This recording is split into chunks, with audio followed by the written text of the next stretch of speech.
Hola, soy Julián y esto es el lado B. Historia 1. Nadie se dio cuenta la primera vez, porque casi nadie mira al padre.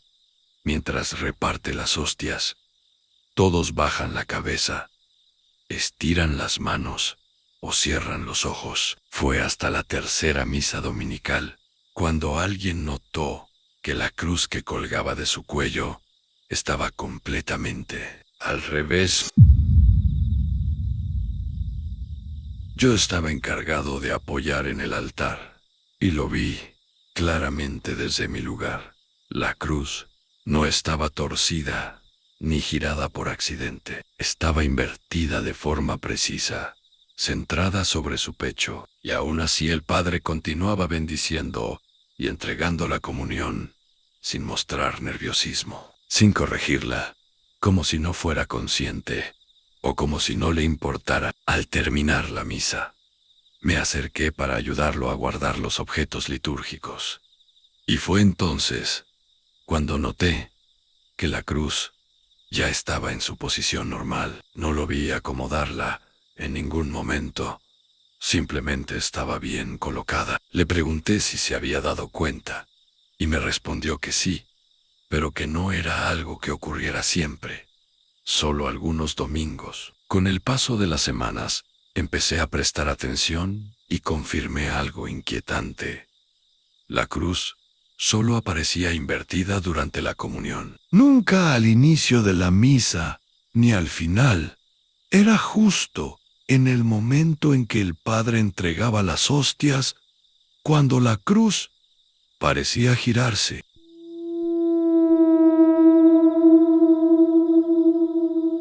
Lo más perturbador era la reacción del padre. No había sorpresa ni incomodidad. Su voz no cambiaba. Sus manos no temblaban. Continuaba el rito como si nada ocurriera. Y cuando terminaba, la cruz volvía a su posición normal antes de que descendiera del altar, como si ese detalle no mereciera explicación. Algunos feligreses comenzaron a murmurar, no durante la misa sino después, en el atrio o a la salida. Pocos se atrevían a decirlo en voz alta, pero varios coincidían en haberlo visto. Siempre el mismo día, siempre en la misa principal del domingo, nunca entre semana. Intenté hablarlo con el padre en privado, y su respuesta fue breve. Me dijo que no interrumpiera lo que no comprendía, y que mientras la misa se completara, no había motivo de preocupación. Esa fue la primera vez que sentí que algo no estaba mal en el templo, sino en la forma en que él había decidido aceptarlo. Después de la cuarta misa dominical en la que ocurrió, empecé a observar al padre con más atención, no de forma evidente, sino desde los detalles pequeños. La manera en que respiraba antes de la comunión, la forma en que colocaba el cáliz y el tiempo exacto en que comenzaba a repartir las hostias. Todo parecía seguir un patrón que solo se alteraba en ese momento específico. No era únicamente la cruz invertida lo que cambiaba. Su voz bajaba apenas un tono, no lo suficiente para que los fieles lo notaran, pero sí para que quienes estábamos cerca del altar percibiéramos la diferencia. Algunas frases del rito no se completaban, y otras se decían con una entonación distinta, como si no estuviera hablando solo para quienes estaban frente a él. Me llamó la atención que nunca intentara acomodarse la cruz. No había un gesto inconsciente, ni una mirada rápida hacia el pecho. Era como si supiera exactamente que estaba invertida, y al mismo tiempo aceptara que no debía corregirlo. Su postura se mantenía firme, y su expresión no mostraba conflicto, solo concentración absoluta en continuar. Al finalizar la comunión, siempre se producía un breve silencio, que no figuraba en ningún protocolo. No levantaba la vista, ni continuaba de inmediato. Permanecía inmóvil unos segundos, y luego retomaba la misa.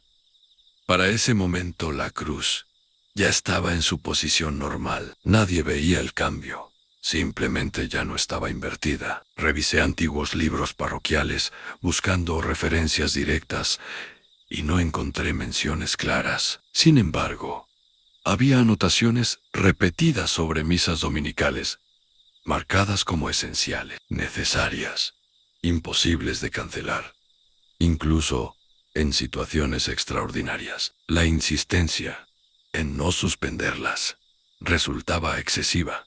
Para simples registros administrativos, en uno de los cuadernos encontré frases subrayadas sobre mantener el orden y no alterar el flujo del rito. Hablaban de consecuencias sin especificar cuáles.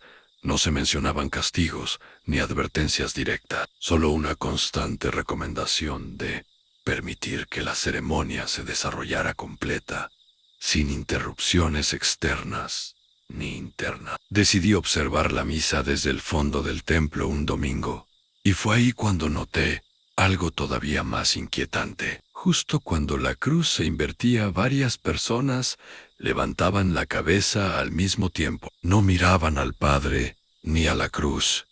Dirigían su atención fijamente al altar. Sus expresiones no eran de miedo ni sorpresa, tampoco de devoción. Parecían reconocer algo, como si supieran que ese momento debía suceder. Nadie reaccionaba de forma abierta. No había murmullos ni gestos exagerados, solo una quietud compartida que duraba lo mismo que la comunión.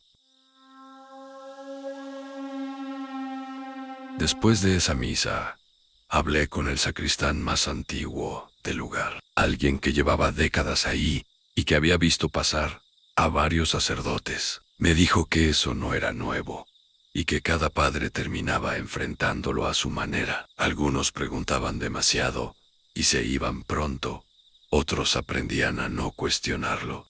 Me explicó que nunca se hablaba del tema en voz alta, porque no había nada que explicar, simplemente ocurría. Y mientras siguiera ocurriendo, de esa forma, se consideraba controlado. Detenerlo o modificarlo no era una opción que nadie quisiera intentar. Esa noche, entendí que la cruz invertida no era el fenómeno principal, era solo el indicador visible de algo más grande que se manifestaba durante la misa dominical, algo que no necesitaba ruido ni caos para hacerse presente, solo continuidad y aceptación. Comprendí también que el Padre no estaba ignorando lo que pasaba, estaba cumpliendo un papel que otros, antes que él, ya habían desempeñado. Permitir que ese momento existiera sin interferencias, porque todos sabían que el verdadero problema no era que la cruz se invirtiera, sino lo que ocurriría si dejaba de hacerlo. El domingo en que la cruz no se invirtió, nada parecía distinto al inicio.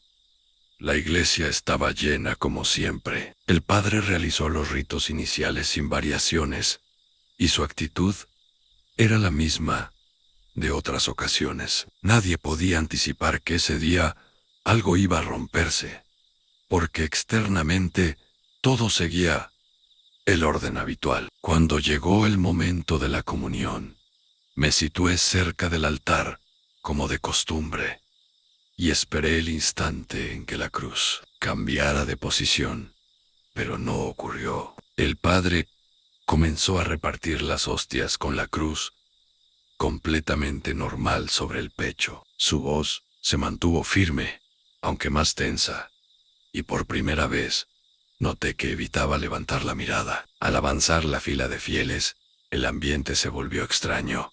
No hubo ruidos ni movimientos bruscos, pero varias personas comenzaron a detenerse frente al altar, sin razón aparente. Algunos olvidaban extender las manos, otros no respondían al rito. Era como si algo que siempre estaba presente ya no estuviera ahí. El Padre empezó a sudar de forma evidente. Sus manos temblaban levemente, y en lugar de hacer la pausa habitual, al final de la comunión, continuó de inmediato con la misa, como si intentara compensar algo que no había sucedido. La cruz permaneció normal todo el tiempo, y nadie la tocó. Al finalizar, el templo quedó en un silencio pesado, no de recogimiento, sino de incomodidad. Varios feligreses se retiraron, sin persignarse, y otros permanecieron sentados sin moverse. El padre bajó del altar sin mirarnos, y se encerró en la sacristía durante largo tiempo. Esa fue la última misa que ofició en ese lugar. Días después, nos informaron que había sido trasladado por motivos personales. No hubo explicaciones ni despedidas. Simplemente llegó otro sacerdote, y el ciclo continuó como si nada hubiera pasado.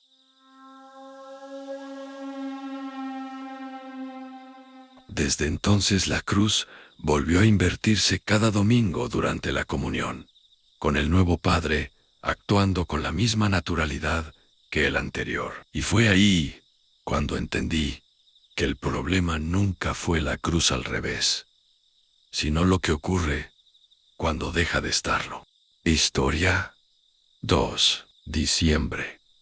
Siempre era el mes más tranquilo en esa iglesia. La mayoría de las actividades se reducían y solo quedaban los preparativos para las celebraciones de fin de año. Por eso llamó la atención que justo en la última semana, cuando casi todo el personal estaba de descanso, comenzaran a ocurrir situaciones que nadie pudo explicar del todo. Yo estaba asignado para apoyar durante la misa de Año Nuevo, una celebración breve que se realizaba casi a medianoche. El templo estaba medio vacío y el ambiente era distinto, no de fiesta, más bien de espera, como si quienes asistieron no lo hicieran por tradición, sino por necesidad. Eso se sentía en el silencio previo al inicio. Minutos antes de comenzar, mientras revisábamos el altar, noté que el reloj principal de la iglesia se había detenido exactamente a las 11:59. Intentamos ajustarlo, pero no respondió. Decidimos continuar, porque no era algo urgente. Nadie imaginó que ese detalle marcaría el ritmo de todo lo que sucedería después. Cuando llegó el momento de iniciar la misa, no se escucharon campanadas.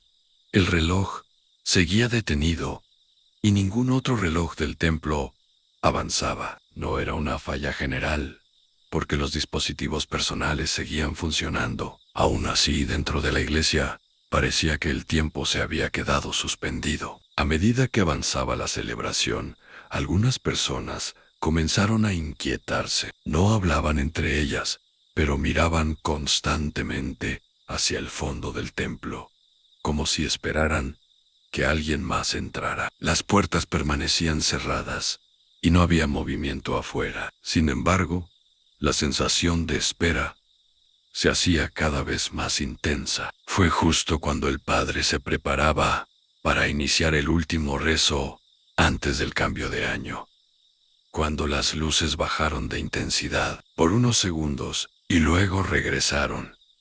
Nadie gritó ni se levantó, pero todos levantaron la vista al mismo tiempo, como si supieran que algo estaba a punto de ocurrir. En ese momento, comprendí que la misa no iba a terminar como estaba previsto y que lo que sucediera esa noche no tendría relación con celebraciones ni con el cambio de calendario, sino con algo que solo parecía manifestarse cuando un año estaba a punto de terminar. Después de que las luces recuperaron su intensidad, el padre continuó la misa, como si nada hubiera ocurrido. Sin embargo, algo había cambiado en el ambiente. No era tensión ni miedo, era una sensación de retraso, como si todos estuviéramos esperando que algo se acomodara antes de poder seguir adelante. Noté que el reloj seguía marcando las 9:59 y que nadie parecía cuestionarlo. Los feligreses miraban de reojo, pero no comentaban nada. El padre evitaba cualquier referencia al horario y continuaba con los rezos de manera mecánica, como si el orden del tiempo ya no fuera relevante dentro del templo. A mitad de la ceremonia, algunas personas comenzaron a levantarse para retirarse, pero al llegar a la puerta, se detenían, no por una indicación externa, sino por indecisión. Regresaban a sus asientos sin decir palabra, como si algo les impidiera cruzar el umbral en ese momento específico. El sistema de sonido funcionaba de manera irregular. No se apagaba ni emitía ruidos extraños. Simplemente había pequeños lapsos de silencio entre frases, como si las palabras tardaran en llegar. Nadie lo señaló en voz alta, pero todos lo percibíamos de la misma forma. El padre hizo una pausa más larga de lo habitual antes de continuar, y fue entonces cuando noté que sus manos temblaban, no de nervios, sino de esfuerzo, como si estuviera sosteniendo algo invisible. Su respiración se volvió más profunda y evitó levantar la vista del misal. Algunas personas comenzaron a llorar en silencio, sin una razón clara. No había gritos ni expresiones de pánico, solo lágrimas contenidas. Otros permanecían inmóviles, con la mirada fija al frente, como si recordar algo que aún no había ocurrido. Fue en ese momento cuando comprendí que la misa no estaba avanzando hacia su final. Estaba detenida en un punto exacto, no por una falla eléctrica, ni por un error humano, sino porque algo dentro del templo necesitaba que el tiempo permaneciera ahí, en las 9:59. No sé exactamente cuánto tiempo permanecimos así, porque dentro del templo nadie podía medirlo. Los teléfonos seguían funcionando, pero nadie los miraba. Era como si consultar la hora fuera irrelevante. Lo único constante era el reloj, detenido en las 9:59, inmóvil sobre nosotros, como una advertencia silenciosa. El padre cerró el misal sin anunciarlo y levantó la vista por primera vez en toda la noche. No miró a los fieles, miró directamente al reloj. Su expresión no era de sorpresa ni de preocupación. Parecía resignación, como si supiera que ese momento no dependía de él, ni de nadie más. Sin previo aviso, una de las puertas laterales se abrió lentamente. No de golpe, ni con ruido. Solo lo suficiente para dejar entrar una corriente de aire frío. Nadie volteó hacia la puerta, pero todos reaccionaron al mismo tiempo. Algunos se estremecieron y otros bajaron la cabeza, como si ese gesto fuera automático. En el instante en que la puerta volvió a cerrarse, el reloj emitió un solo sonido seco y avanzó un minuto, marcando las 10 en punto. No hubo campanadas ni celebraciones. El padre retomó la misa justo donde la había dejado, como si nada hubiera ocurrido. Y el ambiente cambió de inmediato. Las personas comenzaron a moverse con normalidad. Quienes lloraban se limpiaron el rostro. Quienes estaban inmóviles retomaron una postura relajada. Algunos incluso parecían confundidos, como si no recordaran por qué se sentían incómodos segundos antes. La misa concluyó sin más incidentes. Al salir nadie comentó nada sobre el reloj, ni sobre la pausa. Todos se despidieron, como en cualquier otra celebración. Solo el padre se quedó unos minutos más en el altar, observando el reloj, ya en movimiento, antes de apagar las luces y cerrar la iglesia. Esa fue la última vez que trabajé en una misa de Año Nuevo. Desde entonces, evito estar dentro de una iglesia cuando diciembre termina, porque entendí que hay momentos en los que el tiempo no avanza, porque no le corresponde hacerlo, y cuando finalmente lo hace, es mejor no preguntar por qué estuvo detenido. Si este tipo de relatos te gusta, te invito a suscribirte, dar like y dejar en los comentarios desde dónde nos escuchas. Cuéntanos qué historias se cuentan en tu ciudad. Historia 3. La primera vez que noté la diferencia en el sonido de las campanas fue porque no coincidía con la hora marcada. No era que sonaran solas. Eso ocurría desde siempre y todos en el pueblo lo consideraban normal. Lo extraño fue que ese día el sonido fue distinto. más corto, más seco, como si alguien las tocara, sin conocer el ritmo habitual. Yo era el encargado de abrir la iglesia cada mañana y revisar el campanario. Conocía bien los mecanismos y los horarios. Por eso supe que ese sonido no correspondía al automático. Subí a revisar esperando encontrar algún fallo, pero todo estaba en orden. Las campanas estaban quietas y no había marcas de uso reciente. Con el paso de los días empecé a notar un patrón. Cuando las campanas sonaban de forma normal, nadie veía nada. El sonido era parejo, profundo y constante. Pero en algunas ocasiones, el repique cambiaba y coincidía con algo más. Una sombra pequeña moviéndose dentro del campanario, visible solo por unos segundos. La vi por primera vez al atardecer. No fue una figura definida ni humana. Era una silueta baja que se desplazaba junto a las campanas. Justo cuando el sonido irregular comenzó, no parecía colgarse ni empujar con fuerza, apenas tocaba el mecanismo. Y aún así, el sonido se alteraba por completo. Lo más inquietante era que cuando esa sombra aparecía, las campanas no seguían ningún horario. Sonaban fuera de toda lógica, a veces una sola vez, otras en secuencias breves, siempre distintas, siempre reconocibles para quienes llevaban años escuchándola. Intenté comentarlo con otras personas del pueblo, y algunos admitieron haber visto lo mismo, pero solo cuando las campanas sonaban raro. Nadie decía haber visto nada. Cuando sonaban como siempre, eso parecía importante, como si la presencia solo se manifestara cuando intervenía directamente. Una noche decidí quedarme observando desde abajo.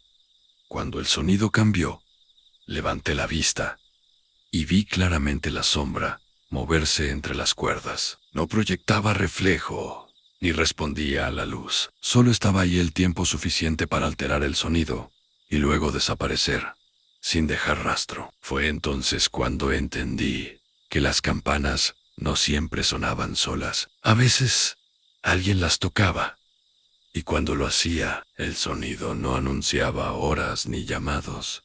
Parecía marcar algo distinto, que solo algunos podían percibir. Después de esa noche, comencé a prestar atención a cada repique. Ya no escuchaba las campanas como antes. Aprendí a distinguir con claridad cuando sonaban de manera normal y cuando ese sonido irregular volvía a aparecer. Era una diferencia sutil pero inconfundible, como si alguien ajeno al templo interviniera solo en momentos específicos. Noté que cuando el sonido era el habitual, nadie se detenía.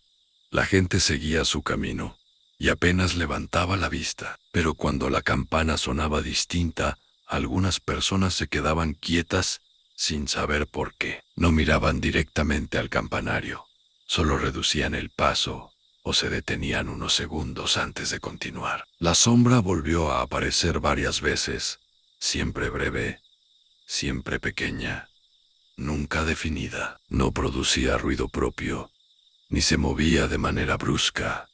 Parecía conocer el mecanismo mejor que cualquiera de nosotros. Tocaba lo justo para alterar el sonido, y luego se retiraba, como si su intención no fuera ser vista, sino dejar una marca audible. Intenté subir al campanario en uno de esos momentos, pero cada vez que el sonido irregular comenzaba y yo me acercaba, el repique se detenía de inmediato y al llegar no había nada.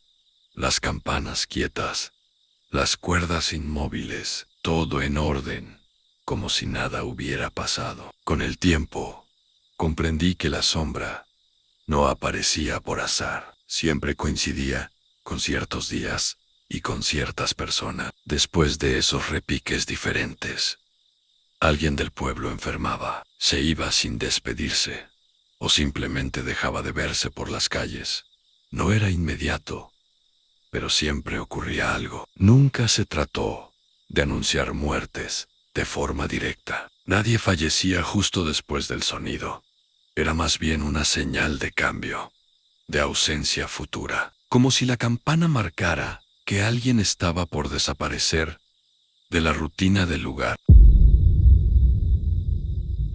Hablé con un anciano que llevaba toda su vida ahí y me dijo que eso había ocurrido desde antes de que él naciera, que siempre hubo campanas que sonaban solas y campanas que sonaban tocadas, y que la diferencia solo la reconocían quienes se quedaban el tiempo suficiente para escuchar. Me advirtió que no intentara detenerlo ni entenderlo del todo, porque cuando alguien intentaba intervenir la sombra, dejaba de tocar las campanas. Y eso, según él, nunca había terminado bien para el pueblo. Fue entonces cuando entendí que el sonido extraño no era un error ni una advertencia.